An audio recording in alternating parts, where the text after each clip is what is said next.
Hello, guys. How you doing? Good to see you, buddy. Yeah, likewise. We're saying, I think you may be the first third return guest here with us. Maybe. I've been here twice. Right. So here we Yeah, go. yeah. Number 3, right? No, this is the second one. This is the second one. Did we get you on I the think so. old show before? I feel like we've had you on before. Come on, don't- obviously we left Maybe. an impression, brother. Come on now.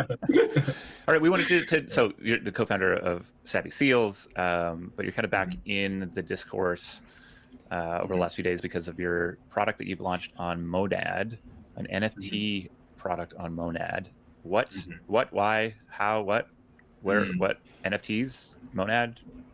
Yeah, I think Monad. So the pre-context is Monad. I think that team is actually really bullish on NFTs just in general, and I know it's a very contrarian take to have nowadays. I think people have felt like they've moved on from it, but I think when you look at chains and you look at the influence that NFTs have had on them, whether that's from the price action alone, the way that NFTs pumped ETH, right, from the gas fees and everything, or if you look at the cultural layer of like people rocking seals, penguins, miladies, like all those, and those become iconic with the respective chains, Mad Lads on the Solana side and DeGods. I think Monad really wants to incubate that, and they know there's a lot of value there, even if it isn't directly tangible in terms of like generating fees and whatnot. So they have a big emphasis on that. And we were kind of discussing with them because we are launching a bunch of stuff on there just already. And I think considering we've been in the NFT industry for so long, we kind of know the ins and outs and the pain points and everything. And so we've been helping them a bit with like helping that go live. And I work closely with Karma. And one of the ideas and one of the problems that they were having is that there's a lot of NFT mints happening on Monad. A lot of the community was quite insular because it's been incubated for like 3 years. So all the whitelists have been distributed, and all the the inside group has their own little clique going on, but there wasn't really much opportunity for people outside of Monad to get involved. And so we just thought, okay, well, there's a really easy problem to solve, right? You normally would have some public way for people to get access, but there's been a problem that's plagued NFTs and no one has really tried to solve it, because I think Magic Eden and OpenSea, they've moved on. They want to be involved in tokens and ERC20s, and so they haven't maybe put as much effort into these sort of things. But I think on the public side of like public mints, there was so much fun back in the early days of, you throw some money in and you just might get an NFT and then it pumps and then, loads of outsiders get in. And we're basically trying to bring that magic back by solving the problem of having the gas war issue, which is, the premium basically gets priced in of the public mint anyway, of the current floor. So there's no value to really gain from an outsider. And so we ended up developing a platform that effectively lets you enter a fair launch for the public portion of an NFT mint. And in that way, you're able to get access to any of the hype mints, and we're curating them as well. So if you're an outsider, you want to get involved, you know that you can come to our site and you're probably going to get like a good batch of NFTs. And then we implemented some other features for people who are lazy as well. So if you want to get involved in public mints, you can roll over your money into the mints that you want. And so it's like a bunch of great UX features and just making it easier for outsiders to get involved with Monad. And that's kind of how it came about. And there's probably more we can go into, but yeah. Got it. So it's kind of like a gotcha machine release. You buy tickets. I see a slot machine on the site. Yeah. And then it's not like a typical like raffle where you will lose your entry fee and whatnot. You will actually get your money back. We basically only take like a 1% withdrawal fee when you get out of the eco. So it's very fair, and I think it basically just covers the cost of running the system. Yeah. Do you see, I guess, are you excited about NFTs on Monad long term, or do you kind of just see this, there's kind of this short-term opportunity where people are going to be fighting for kind of canonical blue chip kind of cultural, NFTs within the ecosystem, and then that's kind of going to, those will be figured out and assigned, and the NFT ego will die, and like it has everywhere else. No, that was a bold take. Yeah, not really bold. It's not that controversial, but what I would say to that is there definitely is a buzz at the start. At the start of every eco, right? There's money to be made. That's why we were positioned for day one.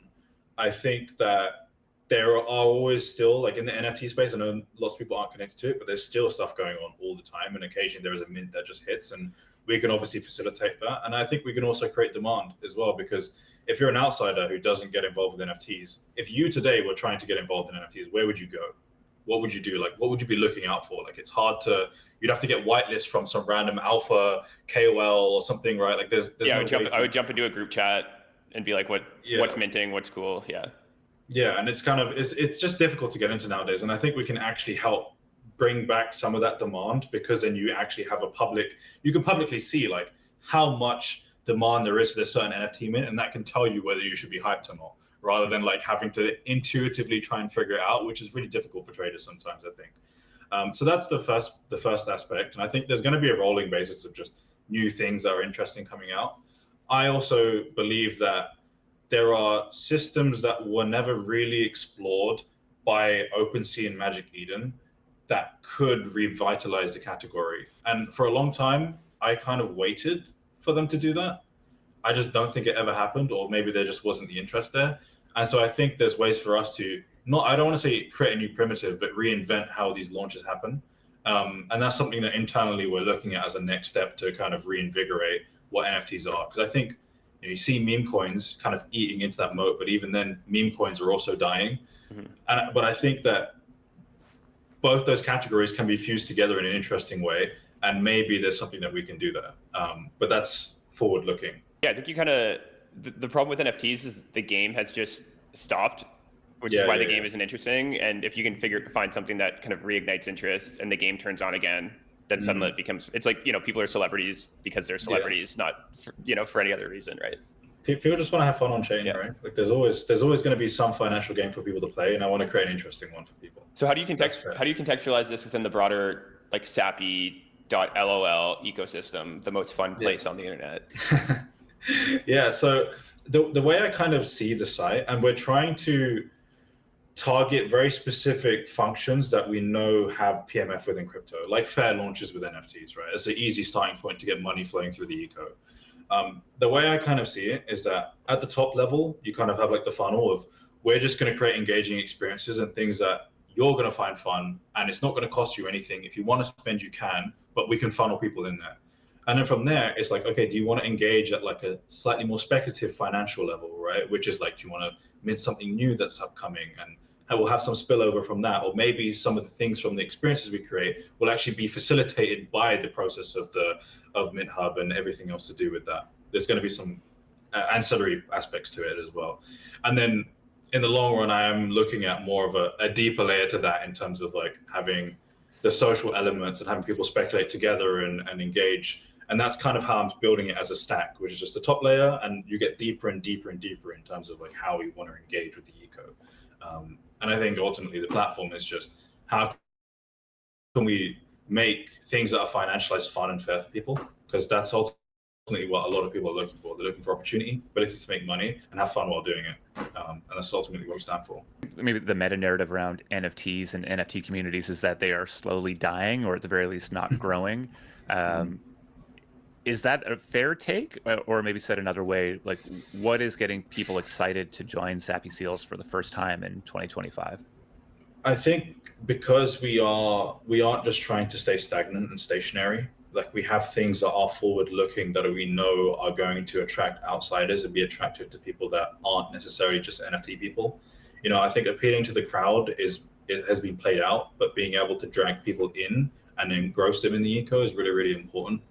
I do think that the current set of NFTs are I think they're just not exciting for people. And I think that can be a consequence of, again, the game that's being played in the system. People are basically just waiting for airdrops from their NFTs, and that's it, right? I think complaining about not getting them. I've seen those threads. Those have been fun. Yeah. That too. There's a bit of entitlement there, and I think if you want to bring, I think if you want to bring the fun back, you kind of have to set the ground floor again and reapproach the problem, which is like, there is some value in the identity and people can't get around these things. I don't think NFTs, as of today, most of them really appeal to the zeitgeist of what culturally is going on in the world. I think that is a trajectory that can fix a lot of the current PFP NFTs. But yeah, that's a more like macro take on how I see NFTs. I'm interested in the different strategies that you guys and Pudgy Penguins ran at, because I think it's kind of easy to look at, Sappy.lol and the kind of core abstract interface and see similarities, but it seems like they kind of built themselves into a corner by launching their own chain and then having to get people to build on there, and then ultimately I think narrowed the types of experiences you can have, where you guys were obviously going cross chain. So curious, I guess, just the differing strategies there. Yeah, I think they definitely went down the chain route because there's value to be gained in terms of like owning a layer 2, right? That's like really important, and how you structure an NFT business. So. There was.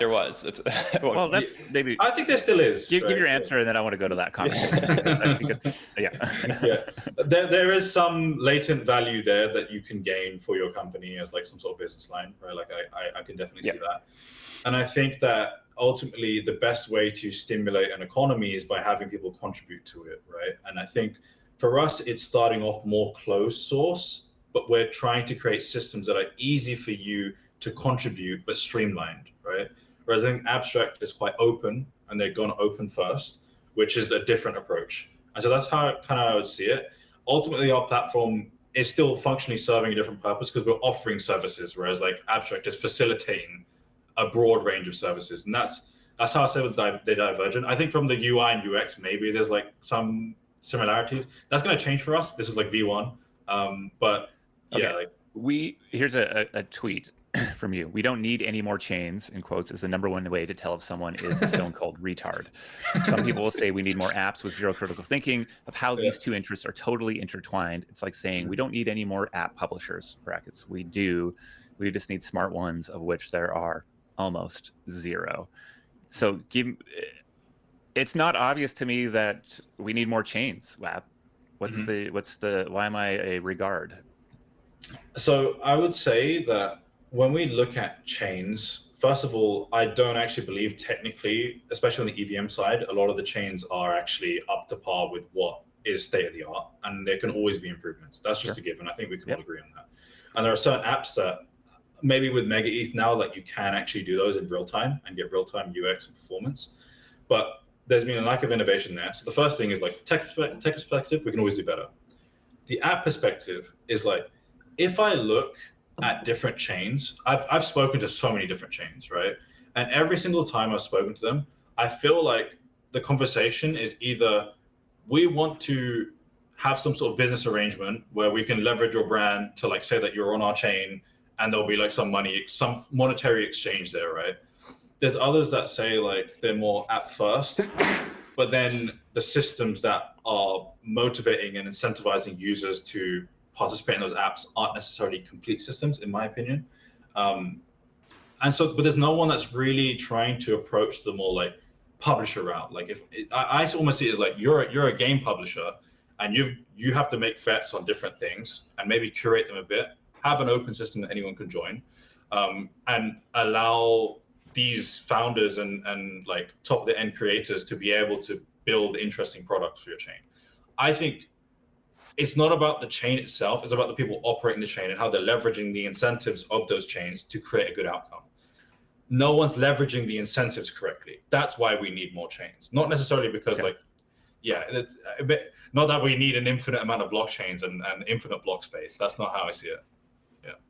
Interesting. So it's sort of about how are they going about ensuring that the most interesting things to do on chain can be done on their chain. Everybody else is kind of mid-curving it to some degree, either from a tech perspective or like an incentives perspective.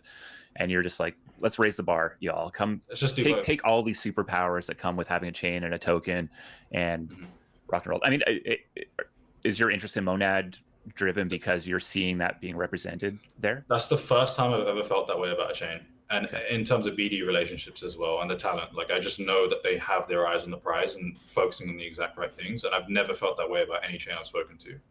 Well, there you go. Probably a good place for us to end it, even though I could continue to talk with you about all this stuff. We do have another guest joining here. Cool. So what can people go do? Like give the invitation into the Sappy world. If you want to pick up an NFT, you can obviously do it on OpenSea Magic Eden. If you want to participate in Mint Hub, just go to sappy.lol. And then we're also going to be doing this is the first time spinning this. Community doesn't even know. But we're going to be doing an open play test for Omnia, which is one of our games on the platform soon. So I'm very excited for that because I remember you talking about it, and I even remember some of the decision trees that you guys were kind of thinking down. So congrats on almost getting that out into the world. We'll be a player. How soon? Awesome. In this week, basically. Oh shit! Oh okay. hell yeah! Okay, let's go. Yeah, sometimes when we say soon, people go and rip the token or the product live, like literally after we get off stream, and sometimes it's next year. So this week though, that feels like the right use of soon, in my opinion here. Thanksgiving's coming up. It's a bit weird, but we're gonna try and figure it out. Yeah. Perfect timing. Distraction from family. Let's go. Thanks for hopping on, brother. Peace, man. Thank you. Cheers. See ya.